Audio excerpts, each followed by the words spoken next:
I think that we in the United States, when we think about soccer, whether it's people that are day in and day out in soccer or just people that are on the periphery of the soccer scene out there, I think we look down on ourselves.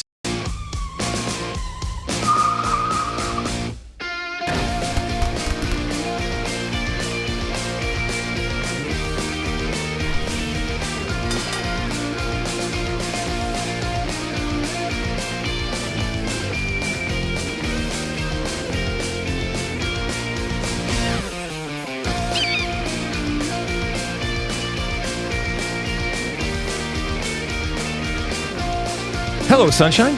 I'm Alexi, Lalas, and welcome to the State of the Union podcast, where we look at the beautiful game on and off the field through the lens of red, white, and blue-colored glasses. This show will be talking World Cup 30 and 34, Spotify Wrapped, Camp Cupcake, the 2024 Wishlist recap.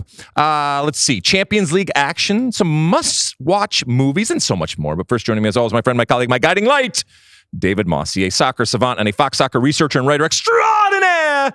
Mosse, how you doing on this Wednesday, December 11th in the year 2024? I'm doing well. I apologize. I am once again not partaking in the ugly sweater bit. Now, you're not poo-pooing the season, are you? This is just another lapse that you just forgot to bring in your sweater. But you are a lover of the season, right? Of the Christmas season? Correct. Okay, I know Thanksgiving is your number one, but at a close second is the Christmas time, I guess? Absolutely, I love it. Okay. Yeah, I have, not only that, I'm making up for your ineptitude here.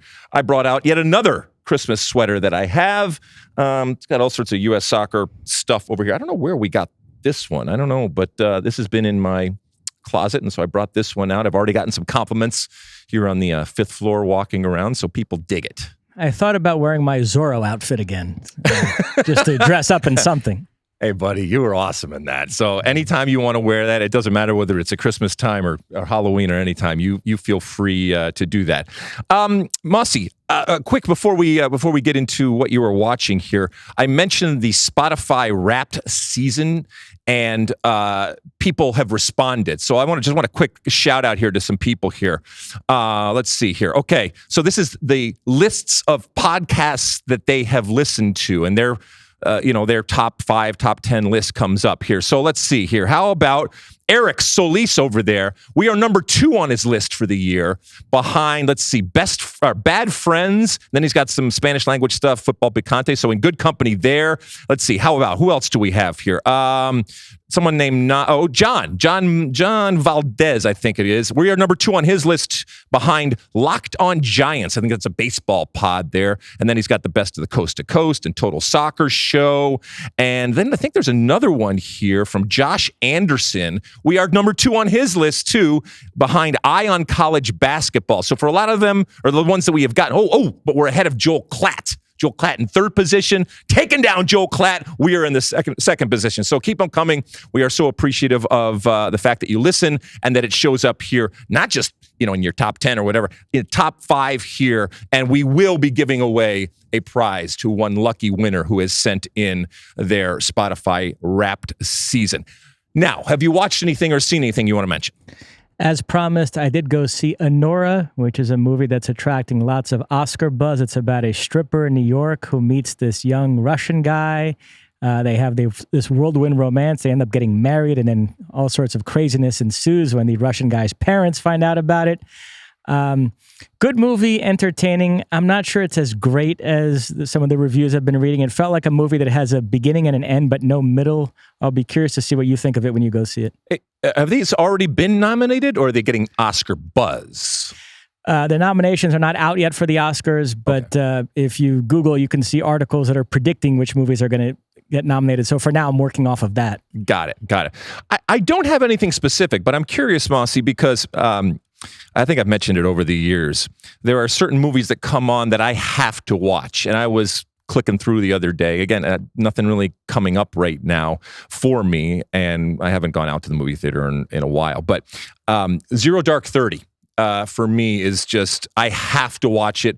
And there it was. Boom. I had to click on it the other day, and I know, I mean, I can quote from it. I've seen it I don't know how many times, and yet I have to sit there and I have to watch it. Now, there's a lot of people that have like Usual Suspects they have to watch, or Shawshank Redemption, these types of movies that you have to watch. I would put Top Gun Maverick in one of those things where if it's on the plane, I have to click on it. What movies do you have out there? And it doesn't happen as much today, but back in the day when I was growing up, you would see it on regular television, or especially when HBO was first coming up, where sometimes it's just relative to the amount of times that they show it and just is always on. Are there any movies out there that you have to watch if they come on? I'm still a sucker for the original Jurassic Park. Really? Yeah. I would not have predicted that. Anyway, so I don't have an actual movie that I have watched. I think over the next couple of weeks, I will get into some holiday movies out there. And I'm a big Hallmark fan too, so I'll be watching those. Let me just say, next on my list is September 5, which is a movie coming out this weekend. It's about ABC's coverage of the hostage crisis at the 72 Munich Olympics. Looks very good. Also, likely going to be an Oscar contender, so I'm going to go see that this upcoming weekend. Perfect. Well, nothing says holidays like a movie about terrorist attack. Should we light this candle, my friend? Let's do it. Where shall we start? We're going to begin with some World Cup news. FIFA made it official today, the locations of the 2030 and 2034 Men's World Cups. 2030 will primarily be in Spain, Portugal, and Morocco, but there will be 3 games in South America at the start of the tournament in Argentina, Uruguay, and Paraguay. That's to commemorate the 100-year anniversary of the first World Cup in 1930, which was in Uruguay.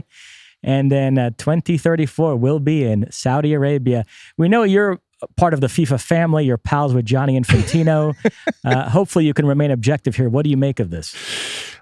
So first off, it's not a surprise to anybody because this has been talked about. This is just kind of the official moment. And they had the whole ceremony with the opening up. So everybody, screaming and yelling about it.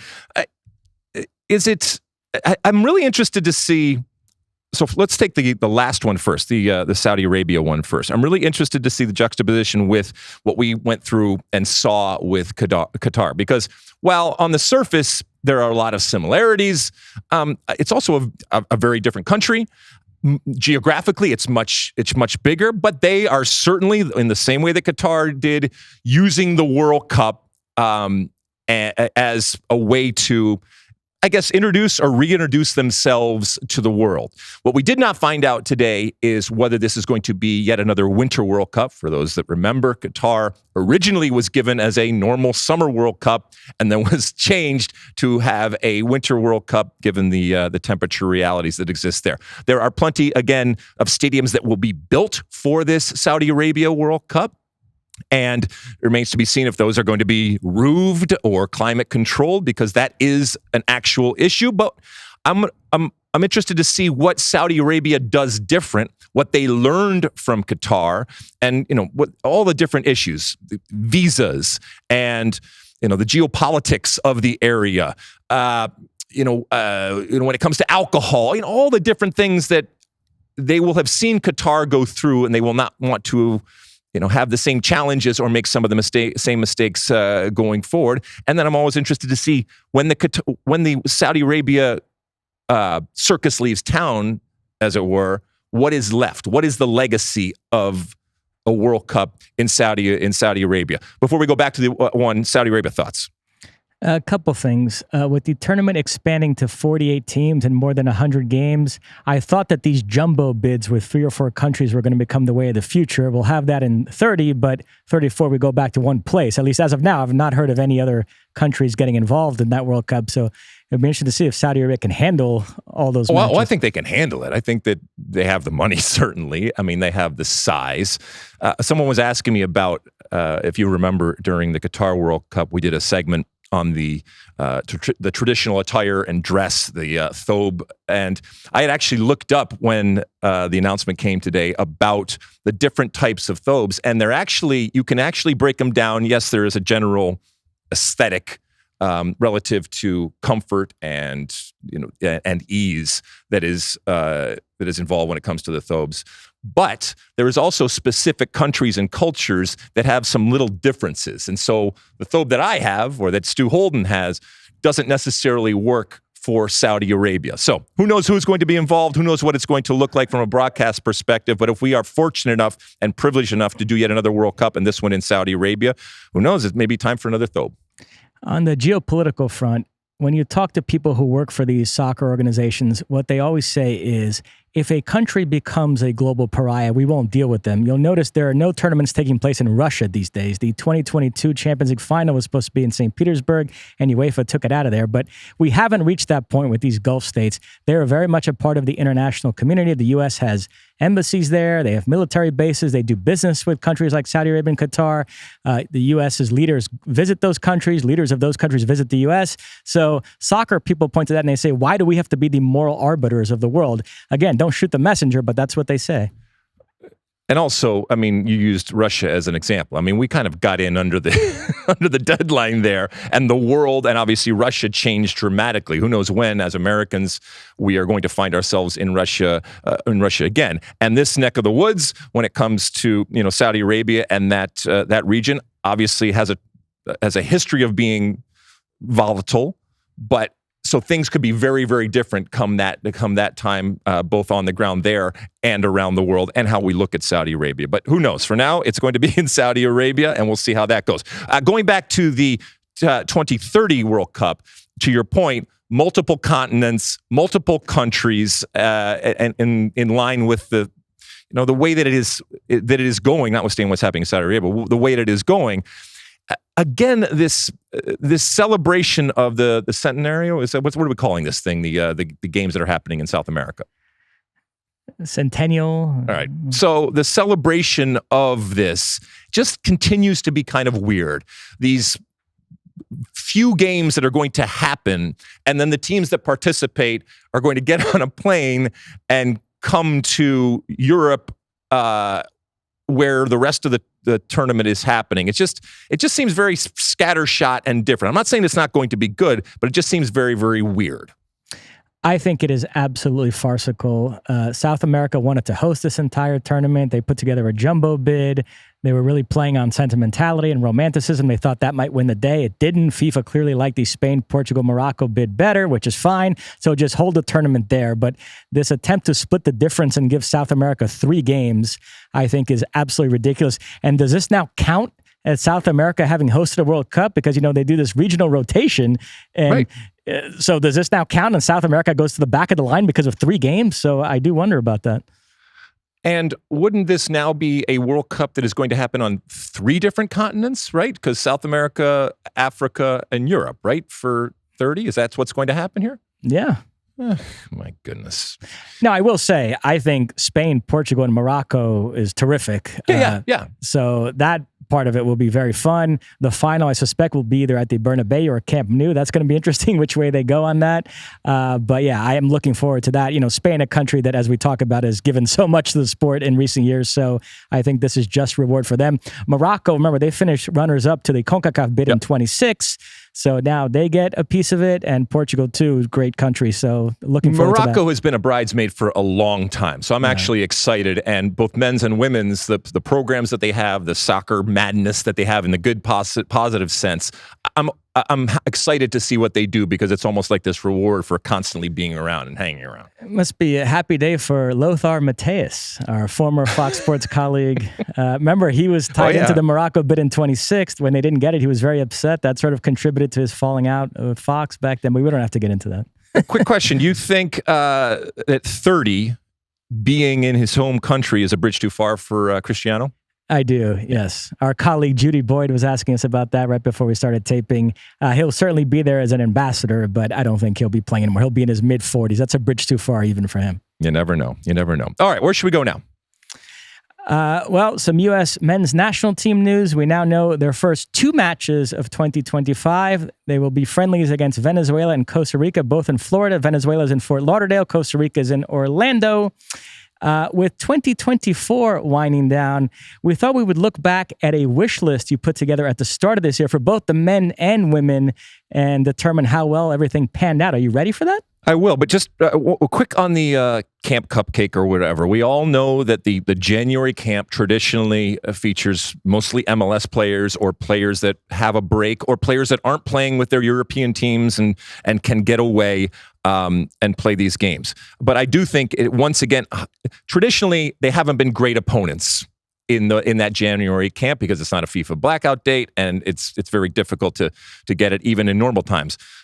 In these times where the United States is struggling to get good quality competition, games against Venezuela and Costa Rica, I don't think that they're going to do a whole lot for Pochettino, except for the fact that since he's a new coach, I think he will have eyes wide open and maybe be, in a sense, more accepting of the possibility of somebody coming on. And it would not surprise me in the least if somebody or some buddies come out of this January camp looking a whole lot more valuable in the eyes of Pochettino and his staff, despite the fact that it's not great competition and despite the fact that the quote-unquote full team will not be there. All right, let's do this. Should we get to the wish list? Now, Yes. Again, this is something you came up with at the start of this year. And for those of you watching us, you'll be able to see how much I've changed in the last 12 months. My appearance completely different, my fashion, the way I dress. And for those that aren't watching, there is Mosse standing in front of a Christmas tree with, oh, look, he's wearing a sweatshirt and a baseball cap. Yes. And there am I in a Christmas sweater and probably the same hat that I have. So, we have our aesthetics and we don't veer much away from them, regardless of what time of year it is. All right, let's do this. All right. And incidentally, you will be coming up with a similar wish list for 2025 very soon on the pod. But as to your 2024 wish list, number one was, and this was focusing on the men, Copa/Olympic success. We obviously did not get that in Copa. The U.S. crashed out in the group stage of the Copa America. Olympics, a little bit better. They got out of their group, but then got thumped by Morocco in the quarterfinals. That led to Greg Berhalter's firing, Mauricio Pochettino's arrival. So what say you about that first one? Yeah, so I think a lot of people would look at this as, I would put a check as a success, because a lot of people feel like we took a step back in order to go 2 steps forward with Pochettino. I do think that this did not come to fruition, in that the failure of Copa America, that's what this was relative to. I was wishing that this team did well in Copa America. They didn't. The silver lining for a lot of us, including myself, is that if you're going to make a change, and they did, and fairly so, you bring somebody in that, fills us with anticipation, fills us that inspires us, and I am feeling much better about this team going forward under Pochettino. Still not a whole lot of time. So, I guess this was one of those that didn't come to fruition, but ultimately we ended up, I guess, better off in the long run, Mosse. Number two, focusing on the women, Emma Hayes and youth gelling. Remember, Emma did not arrive until June. The first part of the year was Twyla Kilgore in charge. The U.S. won the Gold Cup under her. Then Emma took over in June. And in 15 games under her, the U.S. has had 13 wins and 2 draws, including winning the Olympic gold medal. I think it's been a spectacular year for the U.S. women. They got their mojo back, reestablished themselves, made a mockery of the narrative that they were a spent force in the women's game and weren't producing good players anymore. The U.S. is loaded with young talent. The future couldn't be brighter. Yeah, I don't think that there's any way to paint this in anything as anything else as a absolute success. Big old check mark there. Emma came through and did what we needed to do in terms of the changing of the guard. We saw new faces. We saw young faces. We saw players be thanked and then moved on, which is what needed to be done. And ultimately returned us to the top very, very quickly in terms of being the best and winning, in this case, from the Olympic standpoint, and setting us on a trajectory back to hopefully glory when it comes to the World Cup. So well done to Emma Hayes and the U.S. women's national team, and returning to form and doing it very quickly and living up to what this soccer wish was. Number three, Tyler Adams back ASAP. Tyler began this year banged up. He ends it starting for Bournemouth, but along the way, he did miss a lot of time. So how would you rate this one? Yeah, I don't think that this is... I don't think that this has come to fruition. While we have seen him come back, he certainly hasn't come back in the dominant way. There are still questions right now as to how good this new version, this physical new version of him can be. I don't think that that Pochettino and this team has moved on, but I do think that they recognize that if he's back, great.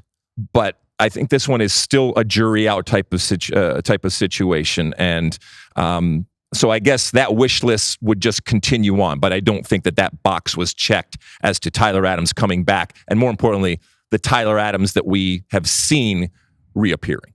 Number 4, new number 9 emerges for the U.S. men. Ricardo Pepi's not new, but he did level up this year to the point where he's getting linked to the likes of Liverpool and Bayern Munich. So is that enough for you to qualify this as a success? Yeah, our producer Sean says count it, in that he wants it to qualify as a success and a check. I do not. I think that it is still a wide open position, and as well as Pepe has come on for club and for country of recent games, I still think that we do not have someone that has taken it with both hands and said, this is mine, and you can pry it from my cold dead hands going forward. And that includes Pepe, that includes Balogun, who else? Brandon Vasquez, all of the usual suspects.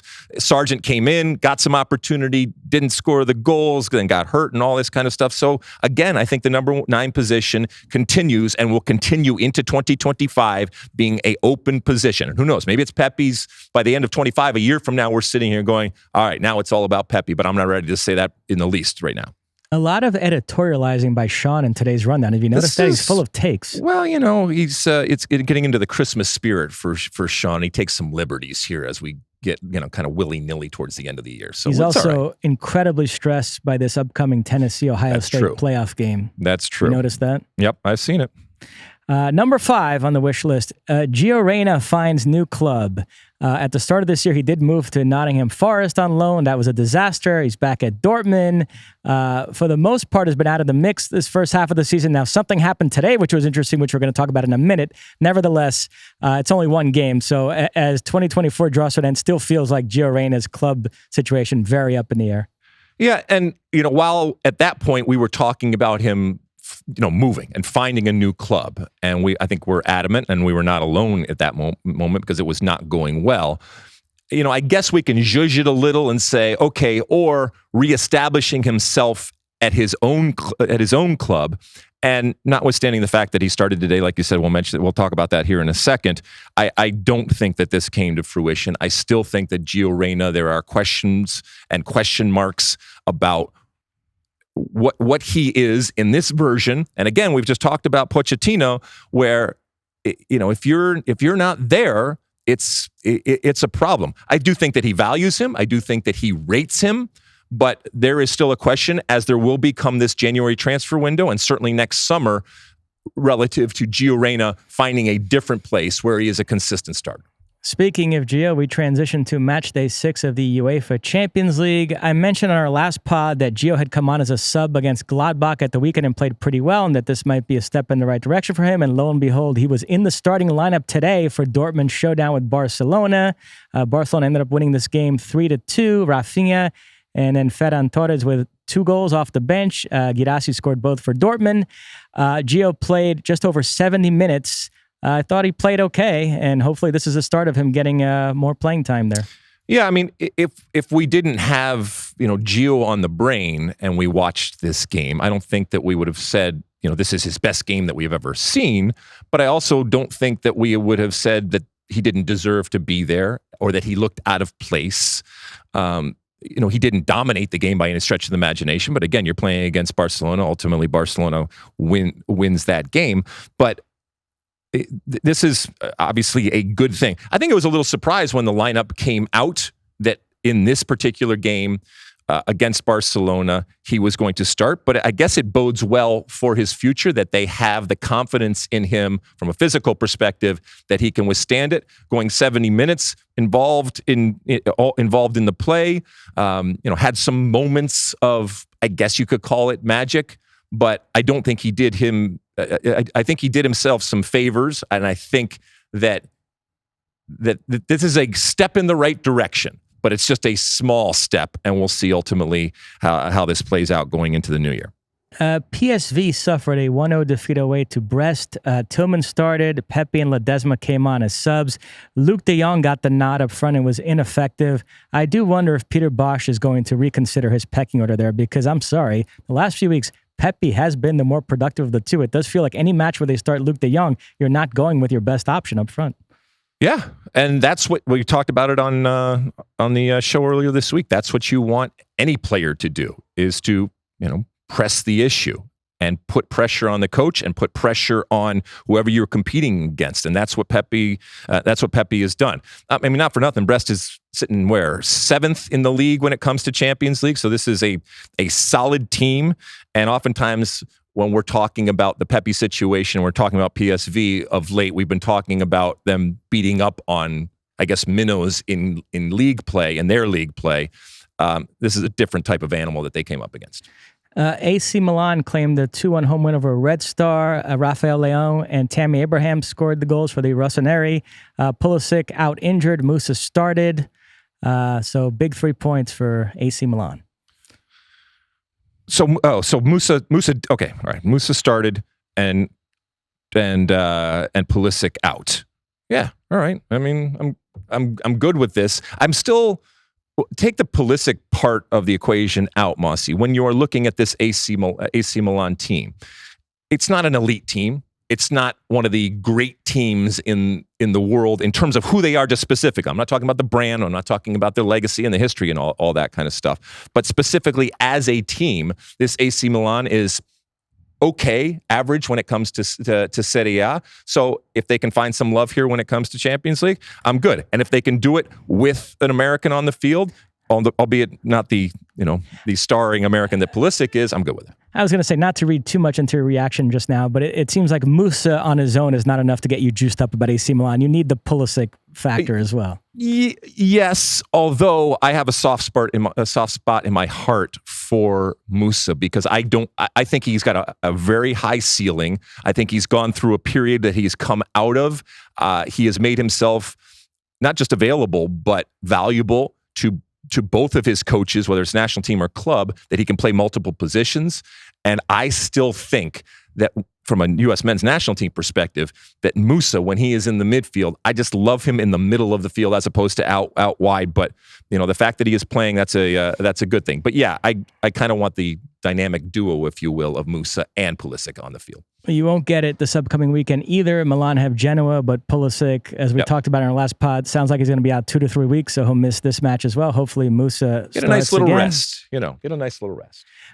Arsenal claimed a 3-0 home win over Monaco. Saka scored twice. Havertz got the other. I mentioned on our last pod that Balogun was a doubt for this match because his shoulder injury had flared up again, and it's bad enough that he's going to need surgery, so that's concerning. He could be out for a little bit.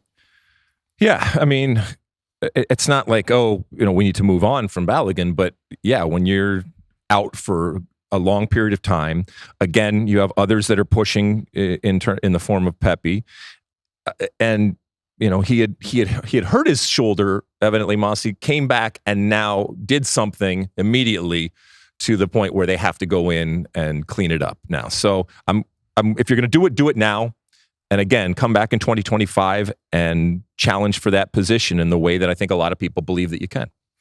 Juventus claimed a 2-0 home win over Manchester City. Vlahovic got the first, and then two Americans, McKennie and Weah, who neither one started. They both came on as subs. They combined for the second. Timmy Weah with the assist. Weston McKennie with a lovely acrobatic finish. That was a great moment. Well, I mean, given what Manchester City is now in the world game, is it that great a moment? I mean, is it something to be celebrated? I think what ended up happening from a Juventus standpoint is they said, we'll let some of the other players get a little run and get a game, and then when it gets down to the nitty gritty, we'll put on the stars of our team. And Weah and Weston McKennie come on the field, and not only do they come on the field, but so much America going on this goal. Wonderful finish from Weston McKennie, and Weah just puts it on a dime for him. And that thing goes in, and if you just put the Star Spangled Banner blaring behind it, it's just a beautiful, beautiful thing. So congratulations to both of them for coming on in a substitute capacity and showing why they should be on the field. Juventus have Venezia at the weekend with McKennie, Weah, and Gianluca Buzial involved. That could be an American orgy there. More America running around. Yep. Manchester City, meanwhile, that's now only one win in their last 10 in all competitions. They host Manchester United this upcoming weekend in the Derby. Remember, one of Ruben Amorim's last matches for Sporting was a 4-1 Champions League victory over City. He now faces him as Manchester United boss. Be interesting to see how that one goes. I mean, Man City they're not bad, but they are certainly not the Man City of old. But they're certainly not Man U bad, are they, Mosse? We shall see. Yeah. All right. I mean, Pep, I know he's probably frustrated right now, but can you imagine what he does if they lose to Manchester United? Oh, my goodness. You know who is definitely not bad these days? Liverpool. They made it 6 wins out of 6 in the Champions League with a 1-0 away win over Girona. Salah scored from the penalty spot. Alisson came back from injury, made some big saves. And this upcoming weekend, Liverpool will host Fulham. That is quite the test for Jedi Robinson and company. Yeah, and the more Jedi Robinson gets to be playing against elite teams and showing what he can do, the better it is for his potential moves going on. Because I think people are recognizing that, hey, this guy is not just good, but he is elite, and he's doing it for Fulham. And you're coming up against, like you said, players like Salah. And while Jedi has kind of made his mark with his defending, his physical ability, and his ability to go forward, they're going to be under it here. And you shut down the likes of Salah, and again, you put another little notch there in the belt, and you add to that, to that value, if you will, going forward. So I'm excited about that. And Liverpool, one of the clubs he's been linked with, so this could be a little bit of an audition of sorts. Real Madrid claimed a massive win, 3-2 away to Serie A leaders Atalanta. Mbappe, Vinicius and Jude Bellingham scored the goals for them. De Ketelaere from the penalty spot and Lookman got the goals for Atalanta. This was a great game. Mbappe did come off injured in the first half. Sounds like it's nothing serious. Nevertheless, we'll keep an eye on that. Real Madrid were flirting with disaster here. They were way down there in the standings, but with this win, they're at least in good shape to finish in the top 24 and not get knocked out altogether. Now, they'd love to finish in the top 8. So again, Mosse, it's good to kind of refresh everything. 36 teams participated in the league, the Champions League, if you will. Of those 36, ultimately the top 24 will qualify. Of those 24, the top 8 will get a bye to the round of 16. The rest of them will play games. So, for example, right now you mentioned Liverpool. They will be able to rest one of these Champions League midweeks, and I think that is looked at as an advantage. Liverpool would be like Kyla's Oregon. They'll be able to sit there with their feet up, watch other teams play for the right to face them. But after today, someone like Dortmund, which sits in 9th, they are going to have to play. And after today, someone like PSG, they are not even in the top 24. A couple of Real Madrid notes. After a slow start to the campaign, Jude Bellingham, the last few games, is back to his best. He has been absolutely sensational. Now, on the goal he scored, you might have noticed it was a beautiful ball over the top from Vinicius Jr., who had drifted way deep into his own half, picked up the ball, and lofted. It looked like Toni Kroos playing the ball up to Bellingham. My father was unhappy with the commentators. He felt like they did not make a big enough deal out of that Vinicius pass. Really? Yes. Anything in the vicinity of a Brazilian, you need to make sure that it is for your father and you, for that matter, that it is valued and shown how important it is. But this is also kind of like, at least for that moment, this was kind of what Real Madrid envisioned in terms of the big stars being on the field and the big stars producing and playing together. And like you said, in connection and interacting with each other. And Courtois made some huge saves, so they have a big star at the back who came up big. They still have that championship DNA when they absolutely need it. They can come up with a result. Remember, Atalanta had won 9 in a row in all competitions, and this snaps that streak. So a nice result for Real Madrid. All right. Anything else, Mosse? That is it. All right. Let's take a quick break. When we come back, it's time for Ask Alexi. Don't go anywhere. Okay, welcome back. It's time for Ask Alexi, that part of the show where you send in your comments, questions, and concerns. Keep in mind that our handle out there on the old social media platforms is SOTU with Alexi, and you can use that hashtag Ask Alexi, or you can call into our State of the Union podcast hotline, which is 657-549-2297. That's 657-549-2297. Mosse, what do the folks want to know today? First up, we have a voicemail. Let's take a listen. Hey guys, it's Mike from Brooklyn. How are you? Happy, merry to you and yours. Two questions to finish out this great year. Thank you once again for the Summer of Soccer and all you've done on air and on the podcast. Here are my two questions. Number one, I stole from Ryan on Facebook. It's so good I had to bring it to you guys. Would you rather have your U.S. players playing on second-tier Premier League teams, like Jedi and Adams, or would you rather them play Champions League in lesser leagues, like Tillman and Pepe and Vickers? On that note, question two for you, Alexi. If you could wave the magic wand during the January transfer window, where would you send Pepe, Tillman, Turner, and Gio? If not specific teams, at least what leagues would you like them to be in? Would you like them playing Champions League or Europa? And, of course, the number one priority is to get the minutes. But other than minutes, what are you looking for in a team that they're transferring to as you wave your magic wand? Once again, happy holidays, brothers. Love you both. Oh, Mike, I appreciate it. We've heard from Mike before over there in Brooklyn, and we always love when he calls in. And thank you for the kind words about the pod, and thank you for listening to the pod.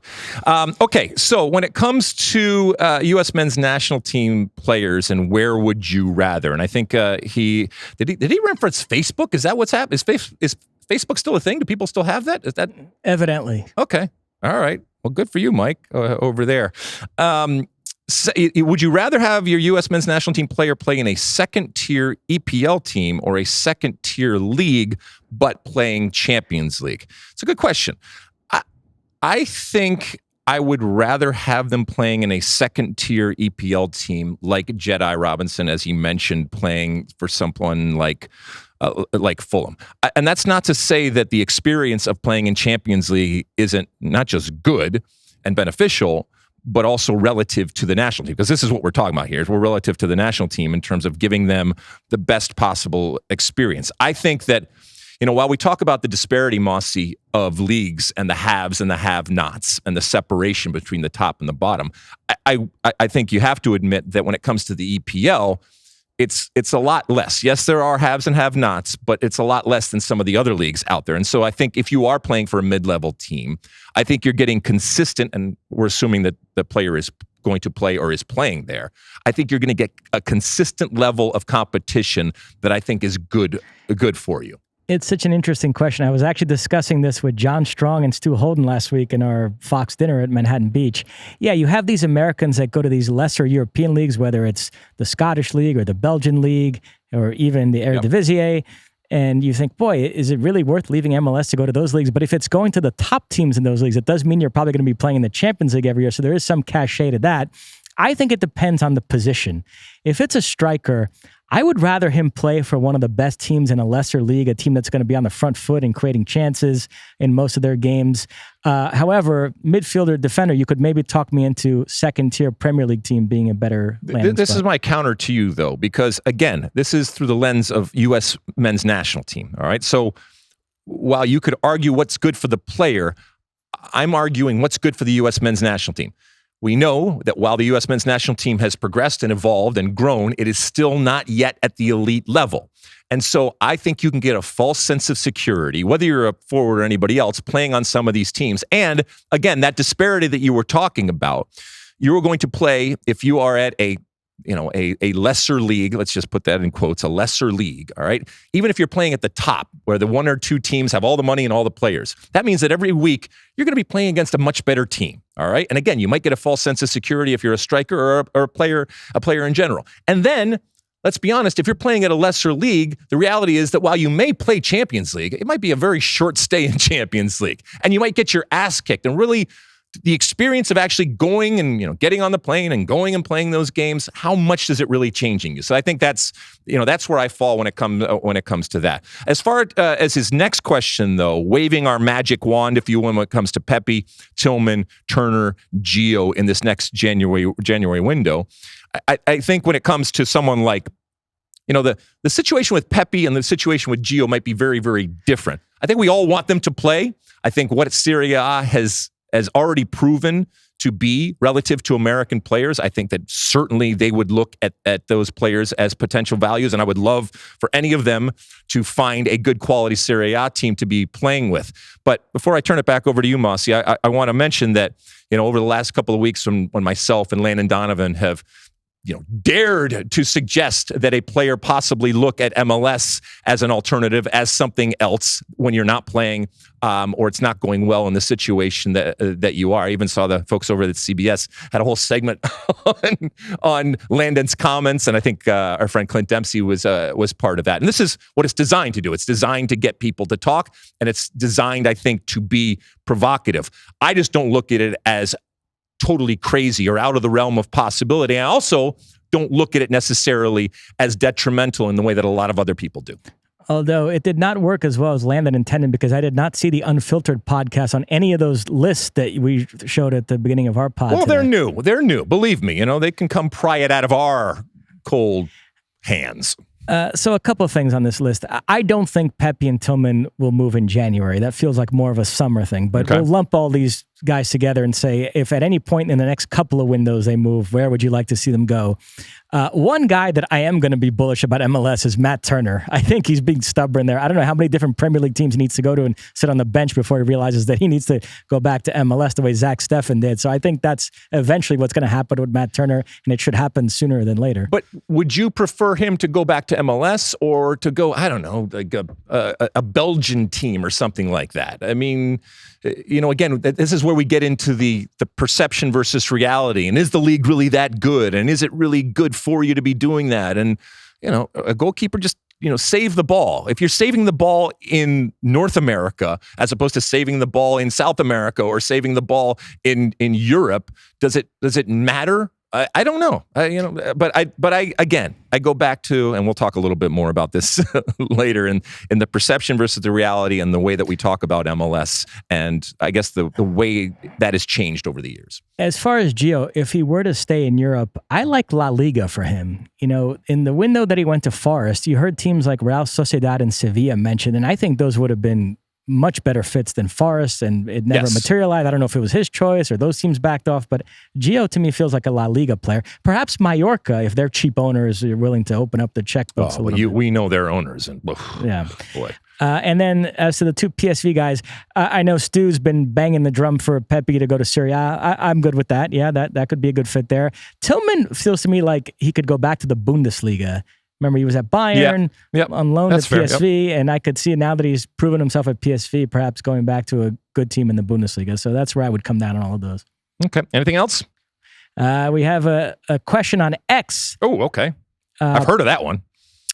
Pablo Hijo de Juan asks, do fans of the beautiful game in other countries shit on their own domestic league like Americans do, or is that just a USA thing? Drives me crazy. I wonder how Juan feels about his son Pablo using that kind of language. Wow. That is the question. Yeah, so I wanted this question because I think you mentioned this last pod or one of the pods ago relative to Brazil. And look, I know I bang the drum about American soccer, and we wear it on our sleeve, and we talk about looking at the game through red, white, and blue colored glasses, and I get that. And I know some people out there are sick and tired when I talk about insecurities and inferiority complexes out there. But I think that while it's dissipating, I still think that it's out there, and I think it is kind of baked into a lot of the assessments that people have of American players, of the American league, and ultimately of American soccer.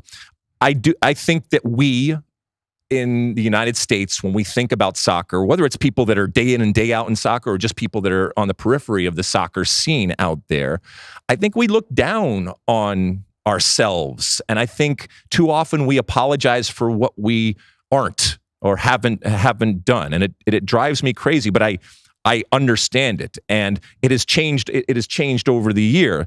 There are people out there that no matter what MLS does, are not going to like MLS. And they're not going to like MLS because MLS is different. MLS is unique in the way that they have gone about it. It's not traditional relative to countries and cultures around the world. And while it drives Pablo Hijo de Juan crazy, it drives me crazy too. But I will tell you to take heart because it was much worse long ago. And it was much worse when there wasn't an MLS. Even for those that, try to, in your words, on their own domestic league, there was a time where there was none of that going on because a domestic league that was big enough and strong enough and powerful enough and relevant enough wasn't even there to on.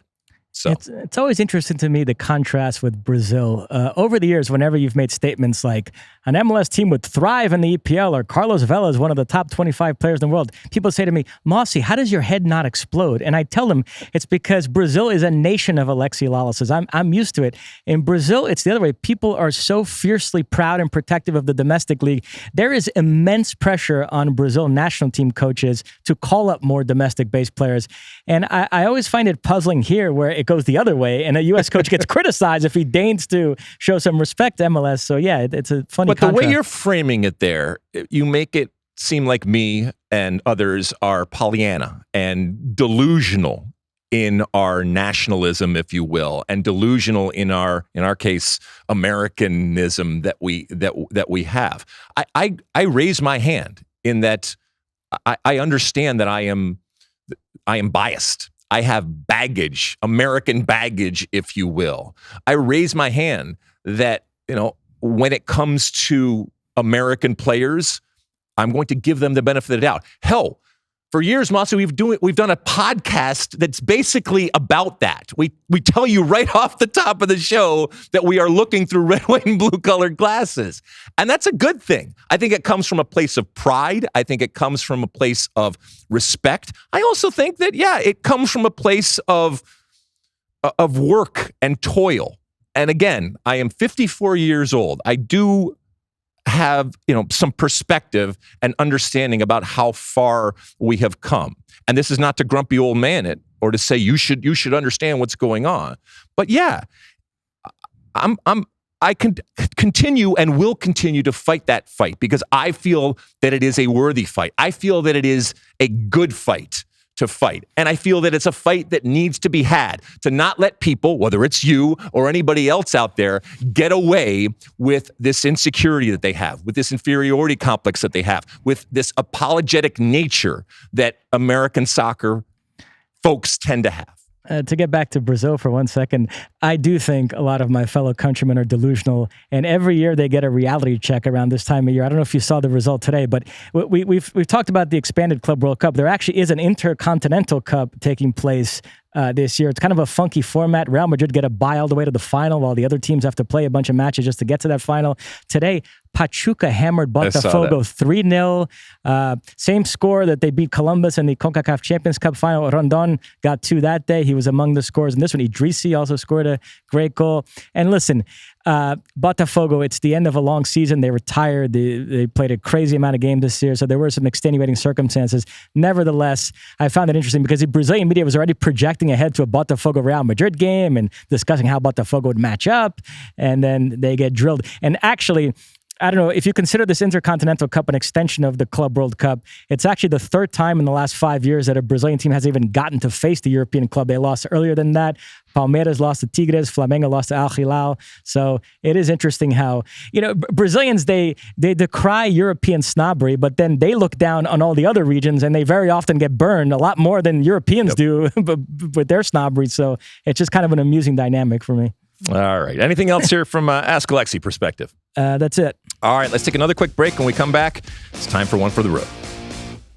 Hey, as a former pro, I know how crucial it is to protect your turf, whether it's on the field or online. That's why the podcast is teaming up with ExpressVPN to make sure your online world stays safe. And by the way, ExpressVPN is also the official digital privacy partner of Tottenham Hotspur, so they take online security seriously. Here's the deal.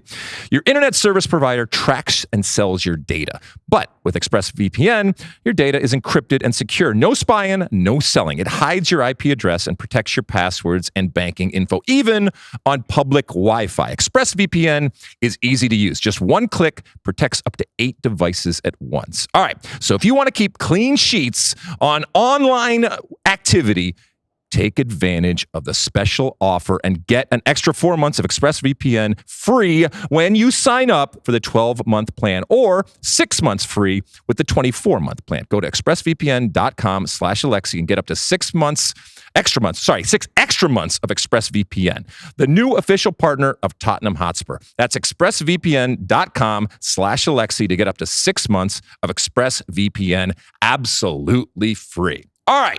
Welcome back. It's the end of our show. And at the end of each and every show, I give you my one for the road, Mosse. And my one for the road is based off of another question that I got over there on the old X machine. Listen, I'll take a Facebook question too, but this one came over the X machine.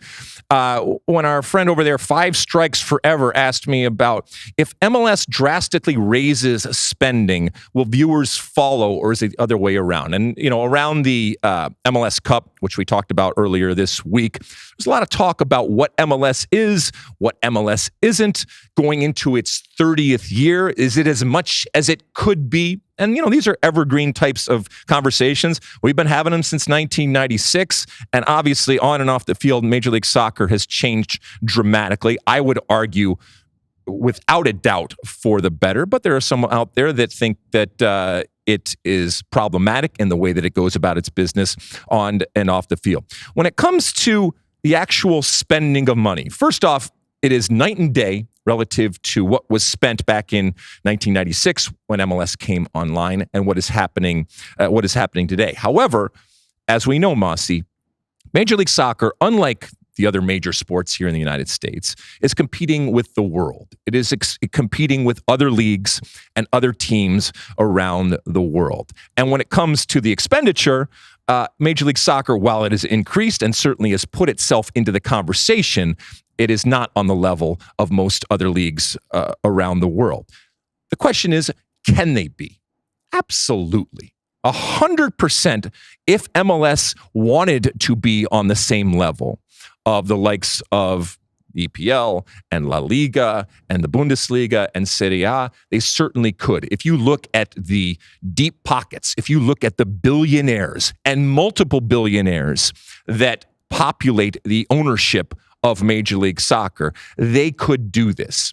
And we're famous here and in other places in terms of spending other people's money and telling other people how to spend their money.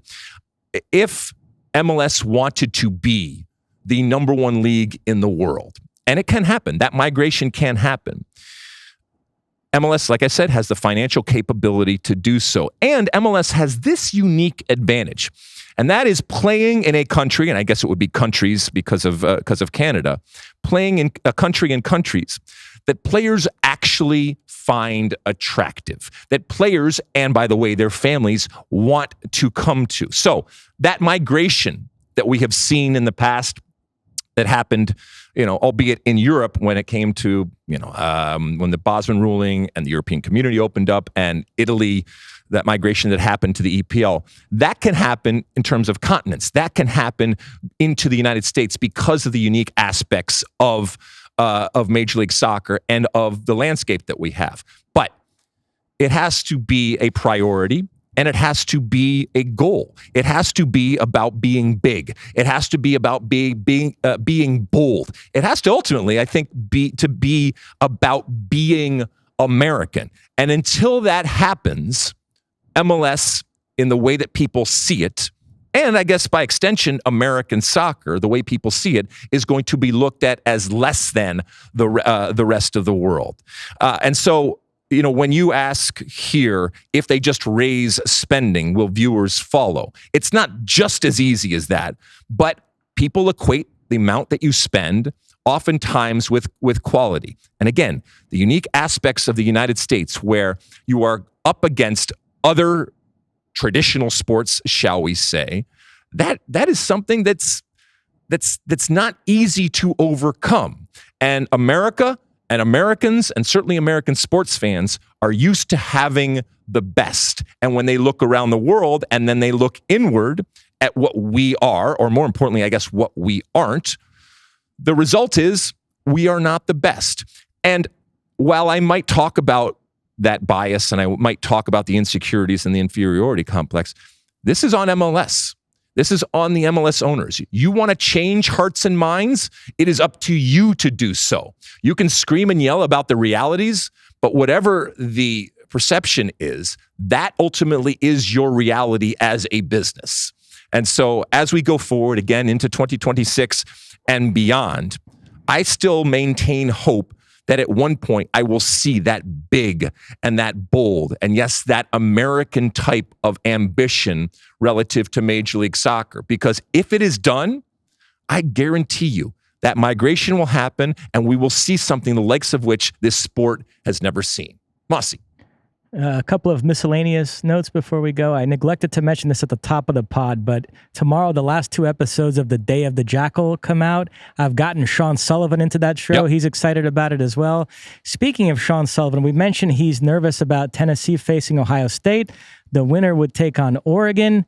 Kyla Morris has told us that she is rooting for Tennessee to win that game because she thinks that would be the much easier matchup for Oregon at the Rose Bowl. So if it does end up being Oregon-Tennessee, she has given Tennessee quite the bulletin board material there. Wow. And Ohio State plays who, you said? Tennessee. It's in Ohio. Columbus. Oh.